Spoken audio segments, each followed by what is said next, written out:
नमस्कार दोस्तों। आइए आज सुनते हैं एक ऐसी कहानी जिसे जैसलमेर के कुलदरा गांवों को आधार बनाकर लिखा गया है। यह एक भूतिया कहानी है और पूर्ण रूप से काल्पनिक है। इसे लिखा है मैंने यानी सुनीता पवार ने। इस कहानी का शीर्षक है तो आ गया मेरे लाल। आइए सुनते हैं कहानी। अपनी पढ़ाई पूरी कर रोहन अमेरिका से लौट आया था। आज अपने देश जैसलमेर में बड़े से महल जैसा घर था उसका।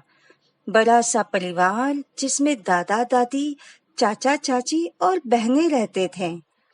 अपने देश की धरती पर कदम रखते ही उसे महसूस हुआ जैसे देश की मिट्टी कह रही हो, तू आ गया मेरे लाल। पिताजी ने छोटी उम्र में ही उसे अमेरिका मामा के पास पढ़ाई के लिए भेज दिया था। बीच बीच में कुछ दिन के लिए रोहन का देश आना होता था और जब भी वह अपने देश आता तो मिट्टी की महक उसे अपनी ओर खींचती। उसको महसूस होता कि बाहें फैलाए यह मिट्टी उसका स्वागत करते हुए कह रही है, तो आ गया मेरे लाल। हमेशा की तरह घर के दरवाजे पर माँ हाथ में थाली लिए खड़ी मिली। रोहन ने सबके चरण स्पर्श किए। दादी ने उसे सीने से लगा लिया। आखिर घर का इकलौता लड़का जो था।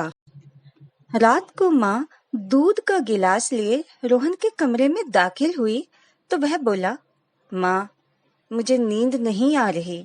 अमेरिका में तो इस समय सुबह हो रही होती है। कोई बात नहीं बेटा, चल हम दोनों बातें करते हैं। रोहन का सिर सहलाते हुए माँ बोली, नहीं माँ, रात बहुत हो चुकी है। आपको तो सुबह जल्दी उठना होता है ना। आप सो जाओ, सुबह ढेर सारी बातें करेंगे। रोहन ने लेटे लेटे एक नजर माँ पर डालते हुए कहा और व्यस्त हो गया अपने मोबाइल में। सुनो माँ, जाते जाते ये लाइट बंद करते जाना प्लीज। माँ ने मुस्कुराते हुए उसकी तरफ देखा और लाइट बंद कर दी। 5 मिनट भी ना हुए थे कि माँ फिर रोहन के कमरे में आ गई। अरे माँ, आप सोई नहीं? मेरी चिंता मत करो, मुझे आदत है अकेले रहने की। अगर आप जागती रहीं तो आपकी तबीयत बिगड़ जाएगी। रोहन ने चिंता जताते हुए कहा तो माँ बोली, तुझसे मिलने का मन हुआ इसलिए आ गई। माँ का स्वर थोड़ा भारी था। ये क्या माँ, आपकी आवाज को क्या हुआ? पिताजी या दादी ने कुछ कहा क्या आपको? और ये लाल साड़ी इतनी जल्दी कैसे बदल लिया आपने? रोहन उठकर बैठने लगा तो माँ ने उसके सिर पर हाथ रखकर वापस लिटा दिया। मुझे पता है माँ, दादी ने ही कुछ कहा होगा आपको। चलो आज हम दोनों खूब सारी बातें करते हैं। माँ अभी भी बेटे के बालों को सहला रही थी। कमरे में चांद की हल्की रोशनी फैली हुई थी। माँ, यहाँ कौन कौन सी जगह है घूमने के लिए? इस बार तो मैं पूरा जैसलमेर घूमूंगा। पता है माँ, मेरे दोस्त कहते हैं कि जैसलमेर में देश विदेश से बहुत लोग आते हैं घूमने के लिए। यहाँ का कुलदरा गांव तो बहुत फेमस है ना। रोहन माँ का दिल बहलाने की कोशिश कर रहा था। हाँ, कुलदरा गांव जरूर घूमना। माँ ने 5 शब्दों में अपनी बात खत्म करी। रोहन भी अब तक सो चुका था। सुबह होते ही वह माँ के पास यह जानने के लिए गया कि अब माँ का मूड कैसा है, तो देखा माँ नाश्ता बना रही थी। माँ, क्या बनाया है? रोहन ने पतीले में झांकते हुए पूछा तो माँ बोली, तेरी ही पसंद की आलू टमाटर की सब्जी और पूरी। माँ को खुश देखकर रोहन को तसल्ली हुई। वह दादी के कमरे में गया तो पिताजी भी वहां ही मिले। पापा, मुझे जैसलमेर घूमना है, गाड़ी की चाबी दो ना प्लीज। अरे बबुआ, अकेले कहाँ घूमोगे? चलो मैं भी चलता हूँ। जैसे ही पिताजी ने कहा तो दादी बोली, हम सब भी चलते हैं घूमने। भाई इतना भी ना बुढ़ापा आया हमको। गुड आइडिया दादी, हम सब चलते हैं घूमने और बुआ फूफा जी को भी साथ ले लेते हैं। सब जाएंगे तो कितना मजा आएगा। रोहन उत्साहित हो उठा। बुआ फूफा जी को फोन कर दिया मैंने, अब फटाफट सब तैयार हो जाओ। रोहन आज पहली बार अपने पूरे परिवार के साथ घूमने जा रहा था। सब जीप में सवार हुए। रास्ते में बुआ फूफा जी भी मिल गए। कुछ देर जैसलमेर की सड़कों को, बाजारों को मजा लेने के बाद रोहन बोला, कुलदरा गांव भी घूमना है, बहुत सुना है उसके बारे में। रोहन के कहते ही माँ फट से बोल पड़ी, नहीं नहीं, वहां नहीं जाना, भूतिया गांव है वह, चुड़ैलें रहती हैं वहां तो, ना बाबा ना। ये क्या माँ, आपने ही तो रात को कहा था कि कुलदरा गांव जरूर घूमना, अब खुद ही मुकर रही हो। और क्या कहा, चुड़ैले? जमाना चांद पर पहुंच गया है और आप चुड़ैलों भूतों की बातों में ही विश्वास किए जा रही हो। रोहन ने जोरदार ठहाका लगाते हुए कहा, मैंने कब कहा तुझे कि कुलदरा गांव जरूर घूमना? मैं तो दूध देकर अपने कमरे में आकर सो गई थी। मुझे तो उस गांव के नाम से ही डर लगता है। माँ ने सिर से पल्लू चेहरे की ओर खिसकाते हुए कहा। रोहन चुप हो गया। उसे लगा शायद माँ पापा और दादी के डर से ऐसा कह रही है। पर कुलदरा गांव तो बहुत सारे पर्यटक घूमने आते हैं। पिछले साल मेरे दोस्त भी घूमने गए थे वहां। चलो ना पापा प्लीज। रोहन की जिद के आगे पापा कुछ न कह सके, परंतु उन्होंने रोहन से वादा लिया कि शाम ढलने से पहले उस गांव से बाहर आना होगा। रात में उस गांव में आत्माएं मंडराने लगती हैं। रूहानी ताकतों के कब्जे में है वह गांव। रोहन को कुलदरा गांव देखना था, तो उसने भी पापा से वादा किया कि शाम ढलने से पहले हम वहां से निकल लेंगे। और अभी तो दोपहर भी नहीं हुई है, बहुत वक्त है हमारे पास। कुलदरा गांव के पास पहुंचते ही जब सब जीप से उतरे तो रोहन को लगा मानो वह धरती कह रही है, आ गया मेरे लाल तू। उसकी बड़ी इच्छा थी वह अद्भुत रहस्यमयी गांव देखने की। चारों ओर खंडर ही खंडर दिखाई दे रहे थे।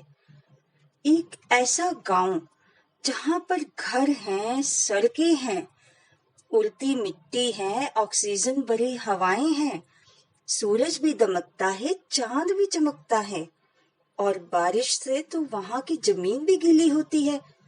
मानव जीवन के लिए सभी पर्याप्त जरूरतें मौजूद हैं वहां, परंतु एक भी मानव नहीं। रोहन की उत्सुकता बढ़ रही थी इस गांव की कहानी जानने के लिए। पापा ने बताया, जैसलमेर जिले का यह कुलदरा गांव पिछले 170 सालों से वीरान पड़ा है। यह एक ऐसा गांव है जिसे रात ही रात में लोग खाली करके चले गए। सदियों से वीरान पड़े इस गांव का राज आज तक लोग नहीं समझ पाए।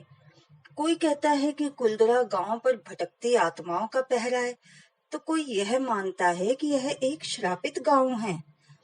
लोगों ने इस गांव में रहस्यमयी परछाइयों को महसूस किया है। वहां से आती चूड़ियों और पायलों की आवाजों को सुना है। दिन में यह गांव एक इतिहास सा दिखाई देता है, परंतु रात होते ही भटकती आत्माओं का भूतिया संसार बन जाता है। शाम ढलने के बाद यदि उस गांव की ओर कोई भी जाता है तो वह बर्बाद हो जाता है। रोहन बड़ी दिलचस्पी से यह रोचक कहानी सुन रहा था। पर पापा, सारे लोग रात ही रात में गांव छोड़कर क्यों चले गए थे? बेटा, दरअसल 84 गांव में कुलदरा सबसे बड़ा गांव था। यहाँ के पालेवाल ब्राह्मण के बेटे रोज मंदिर में आरती करने आती थी, और वहां तालाब के पास ही रियासत का दीवान सालम सिंह आता था। एक दिन उसकी बुरी नजर पुजारी की बेटी पर पड़ गई। वह ब्राह्मण की बेटी की सुंदरता पर इतना मोहित हुआ कि उसे पाने की हर संभव कोशिश करने लगा। उसने इसके लिए पालीवाल ब्राह्मणों पर दबाव बनाना शुरू कर दिया।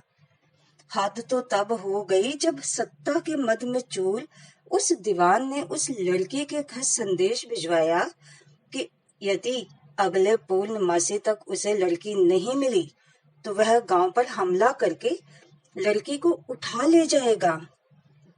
गांव वालों के सामने एक लड़की के सम्मान को बचाने की चुनौती थी। वे चाहते तो एक लड़की की आहुति देकर अपना घर बचाकर रख सकते थे, लेकिन उन्होंने दूसरा रास्ता चुना। बात एक लड़के के सम्मान और गांव के आत्म सम्मान की थी। गांव की चौपाल पर पालीवाल ब्राह्मणों की बैठक हुई और कुलधरा समेत आसपास के सभी गांव वालों ने रातों रात कुलधरा छोड़ने का फैसला ले लिया। जाते जाते वह लोग इस गांव को श्राप दे गए कि इस स्थान पर कोई भी नहीं बस पाएगा। जो भी यहाँ आएगा वह बर्बाद हो जाएगा। ये तो कमाल की बात है। एक लड़की के सम्मान के लिए सारे लोग गांव छोड़ के चले गए। जब रोहन ने हैरान होते हुए पापा से कहा तो वह बोले, हाँ बेटा, उस समय लोग केवल अपनी नहीं पूरे समाज की भलाई और मान सम्मान के बारे में सोचते थे। आज के जमाने की तरह नहीं कि दूसरों को गिराकर खुद ऊपर उठ जाओ। रोहन बड़े ध्यान से सड़कों, घरों और आसपास के खंडरों को देख रहा था। उसको तो वहां किसी भी तरह की रूहानी ताकतों का आभास नहीं हुआ, बल्कि वहां तो बहुत सारे लोग फोटोग्राफी कर रहे थे, वीडियो बना रहे थे। वो भी वीडियो बनाता आगे बढ़ता जा रहा था कि अचानक उसे आवाज सुनाई दी, आ गया मेरे लाल तू। उसने पीछे मुड़कर देखा तो वहां कोई नहीं था। अरे, ऐसी आवाज तो अक्सर ही मुझे सुनाई देती है। अपने आप से बड़बड़ाता हुआ वह वापस अपने परिवार के पास लौटने लगा, परंतु वह रास्ता भटक गया था। अभी वे दूर उसको कुछ लोग दिखाई दे रहे थे। वह उन लोगों की तरफ बढ़ने लगा कि उसको एक बावड़ी दिखाई दी। उसने बावड़ी के पास जाकर नीचे की ओर झांका तो वहां उसको पानी नजर आया। प्यास भी लगने लगी थी। वह सीढ़ी उतरने लगा। पानी की खुशबू उसकी प्यास को और बढ़ा रही थी। उसने झुककर हथेली पानी की ओर बढ़ाई ही थी कि ऐसा लगा मानो कोई उसकी हथेली पर मटके से पानी उड़ेल रहा हो। वह एक झटके से उठा। उसने देखा कि बावड़ी की दीवारों पर तरह तरह की नक्काशी की गई है, जिसमें कुछ औरतें हाथ में मटके लिए हुए हैं तो कोई मटके से पानी पिला रही है। उसने राहत की सांस ली। ओह, तो इनकी छवि पानी में दिखाई दी थी। मैं फालतू ही डर गया। वह अपने से ही बातें कर रहा था कि उसको पापा और फूफा जी की आवाज सुनाई दी। शायद उसको ढूंढ रहे थे। उसने बावड़ी के अंदर से ही जवाब दिया, मैं यहाँ हूँ पापा। सारे परिवार वाले बावड़ी के बाहर आ पहुंचे थे। फूफा जी रोहन को डांट लगाते हुए बोले, शाम ढल गई है और तू यहाँ घुसा हुआ है। फटाफट कर, यहाँ से निकलने का समय हो गया है। आ रहा हूँ फूफा जी, कहते हुए रोहन वीडियो बनाता हुआ सीढ़ियां चढ़ने लगा। आखिरी सीढ़ी चढ़ी ही थी कि रोहन के हाथ से कैमरा फिसलकर बावड़ी की निचली सीढ़ी पर जाकर अटक गया। रुक, मैं लाता हूँ कैमरा। तू गया तो फिर वीडियो बनाने लगेगा। कहते हुए फूफा जी जैसे ही कैमरा लेने नीचे की ओर गए तो बावड़ी हंसने की आवाज से गूंज उठी। दीवार से निकलकर एक औरत फूफा जी के पीछे खड़ी हो गई। सब डर से कांपने लगे। दूर दूर तक कोई दिखाई नहीं दे रहा था। अंधेरा घिर आया था। फूफा जी वहां से भागने लगे तो उस औरत ने अपनी लाल साड़ी के पल्ले से उनका गला पकड़ लिया। सब जोर जोर से चीखने लगे। रोहन हक्का बक्का खड़ा ये सब देख रहा था। उसने उस औरत से पूछा, कौन हो तुम? मेरे फूफा जी को छोड़ दो वरना मैं पुलिस को बुला लूंगा। वह औरत फूफा जी के पीछे से ही बोली, हा हा हा हा, पुलिस मेरा कुछ नहीं बिगाड़ सकती, मुझे कोई नहीं पकड़ सकता, आज मैं सबको मार दूंगी। कहते हुए उस औरत ने फूफा जी के पीछे से निकलते हुए अपना चेहरा दिखाया। तुम तुम यहाँ पर? पापा और दादी एक साथ बोले और पीछे की ओर भागने लगे। फूफा जी के गले में साड़ी के पल्ले का कसाव बढ़ता जा रहा था। वह सांसें लेने के लिए छटपटाने लगे थे। रोहन ने चिल्लाकर उस औरत को एक बार फिर धमकाने की कोशिश करी। तुम छोड़ रही हो मेरे फूफा जी को या मैं आऊं नीचे? जैसे ही रोहन नीचे की ओर जाने लगा तो पापा ने उसकी बाह पकड़ ली। उसे रोकते हुए कहा, वो कोई औरत नहीं, भटकती आत्मा है, चुड़ैल है वो। क्या? चुड़ैल? क्या कह रहे हो पापा? जैसे ही रोहन ने पूछा तो वह औरत गरजते हुए बोली, मैं चुड़ैल नहीं हूँ, मैं तो एक सीधी साधी औरत हूँ, राक्षस तो तुम लोग हो। इतने में रोहन की माँ बोली, भागो यहाँ से, उस मंदिर की ओर भागो सब। इस कुलधरा के गांव में केवल वो मंदिर ही है जो शापित नहीं है, वहां इसकी ताकत खत्म हो जाएगी। और सब मंदिर की ओर भागने लगे, परंतु रोहन वहीं डिगा रहा। मैं अपने फूफा जी को छोड़कर कहीं नहीं जाऊंगा, चाहे तुम मुझे मार ही दो। कहते हुए रोहन नीचे उतरकर उस औरत के सामने आ गया। तू आ गया मेरे लाल? उस औरत ने ममता भरे स्वर में कहा। ये आवाज तो मैं कई बार सुन चुका हूँ। क्या तुम मुझे आवाज देती थी? कौन हो तुम और मुझे अपना लाल क्यों कह रही हो? रोहन ने बिना किसी डर के उसकी आंखों में आंखें डालकर पूछा। मैं तेरी माँ हूँ, मैंने तुझे जन्म दिया है। वो जो तेरी माँ है ना, वो तेरी सौतेली माँ है। कहते हुए उस औरत का गला रूंधने लगा था। मेरी माँ? मैं कुछ समझा नहीं। आप पहले मेरे फूफा जी को छोड़ दो, उनकी सांस घुट रही है। रोहन ने सवालों के साथ एक निवेदन भी कर दिया। नहीं, कभी नहीं, इस राक्षस को तो मैं कभी नहीं छोड़ सकती। मैंने कसम ली है कि इस पूरे परिवार को मारकर ही छोड़ूंगी। पर क्यों? क्या दुश्मनी है इस परिवार के साथ आपकी? और आप अपने आप को मेरी माँ क्यों कह रही हैं? मैं तुम्हारी असली माँ हूँ मेरे लाल। एक दिन शाम को मैं छत पर तार से कपड़े लेने गई तो इस वहशी ने मुझे अपनी बाहों में जकड़ लिया, मेरे साथ जबरदस्ती करने की कोशिश करी। मैं अपने आप को बचाने के लिए छत से कूद गई। कूदने के बाद भी मेरे प्राण नहीं निकले थे। तू तो दूध मुआ बच्चा था तब। ये लोग मुझे अस्पताल ले जाने लगे तो मैंने तेरे फूफा जी का सच सबको बताया। मैंने कहा कि मैं पुलिस को सब सच बता दूंगी। तो तेरे पापा और दादी के सामने ही इस वहशी ने इसी लाल साड़ी के पल्ले से मेरा गला घोंट दिया। परिवार के सब लोगों को सच पता था, परंतु सबने गांव वालों को ये कहा कि मैंने आत्महत्या की है। इस दुख में मेरी माँ भी चल बसी। इन लोगों ने बेशक मेरा क्रियाकर्म कर दिया था, परंतु मेरी आत्मा शांत नहीं हुई थी। मैंने कसम खाई है कि इस परिवार को खत्म करके रहूंगी। वह बोले जा रही थी।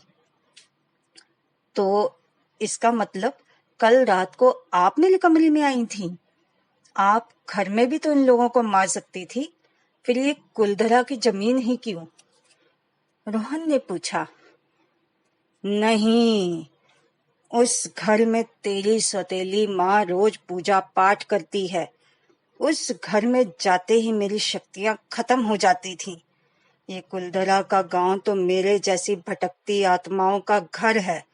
मैं इस पापी को इस कुलधरा की जमीन पर ही मार सकती हूँ। इसलिए तुझे यहाँ घूमने आने को कहा। आप इनको छोड़ दो, मैं इनकी शिकायत पुलिस में दर्ज करवाऊंगा, इनको सजा दिलवाऊंगा। रोहन ने आश्वासन दिया। नहीं मेरे लाल, मैं इसको और इस परिवार को कभी माफ नहीं कर सकती। एक तरफ इस कुलधरा के गांव के लोग थे जो अपनी बेटी के सम्मान की खातिर रातों रात ये गांव छोड़कर चले गए, और एक तरफ ये लोग हैं जिन्होंने अपनी झूठी शान की खातिर मेरी जान ले ली। एक जोरदार चीख के साथ फूफा जी की गर्दन एक तरफ लटक गई थी। आप मेरे परिवार को मत मारो प्लीज। रोहन दोनों हाथ जोड़कर उसके सामने झुककर घुटनों के बल बैठ गया। ठीक है, तो फिर मुझे मुक्ति दिलवाओ मेरे लाल। कुलधरा का यह मंदिर शापित नहीं है। इस मंदिर की मिट्टी लाकर मेरे ऊपर छिड़क दो, मुझे हमेशा के लिए मुक्ति मिल जाएगी। जाओ मेरे लाल, जाओ। जैसे ही रोहन मंदिर से मिट्टी लाया तो वह बोली, तू आ गया मेरे लाल मुझे मुक्ति दिलवाने। हाँ माँ, तेरा लाल आ गया। रोहन की आंखों से आंसू बह रहे थे। मेरे लाल, तेरे मुंह से माँ सुनकर मेरी आत्मा को शांति मिल गई। रोहन ने मंदिर की मिट्टी छिड़क कर कुलधरा के गांव में भटकती अपनी माँ की रूह को सदा के लिए मुक्ति दिलवा दी। दोस्तों, कैसी लगी आपको यह दिलचस्प रूहानी कहानी? यदि आपको पसंद आई है तो आप इसे लाइक करें, कमेंट करें, शेयर करें और हाँ, चैनल को सब्सक्राइब करना बिल्कुल ना भूलें। धन्यवाद।